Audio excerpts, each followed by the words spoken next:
সাদকায়ে জারিয়া। সাদকায়ে জারিয়া বলা হয় ওই দান, যে দানের উপকারিতাটা লং টাইম পর্যন্ত চলতে থাকে। আমরা সাধারণত ওয়ান টাইম দানে বা এককালীন দানে অভ্যস্ত, অথচ দানের জন্য আমাদের সবচেয়ে বেশি লক্ষ্য রাখা উচিত কোন দানটা সবচেয়ে বেশি লাস্টিং করবে, অর্থাৎ যেটার উপকারিতা দীর্ঘমেয়াদে থাকবে।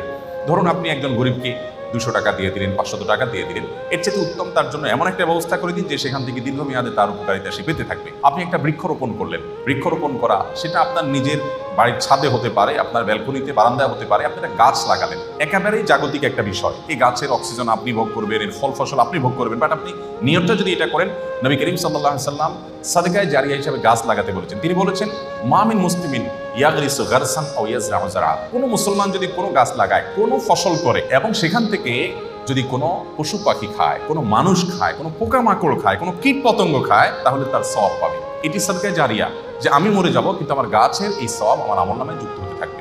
আমি যদি 2-4-10,000 গাছ লাগিয়ে যেতে পারি, 200-400 গাছ লাগিয়ে যেতে পারি, তাহলে সেখান থেকে কিছু গাছও যদি টিকে যায় এবং যতদিন টিকবে মানুষ অক্সিজেন পাবে, ছায়া পাবে, ফসল পাবে, ফল পাবে, মানুষের মৃত্যুর পর এই আমলটার সওয়াব যেতে থাকবে।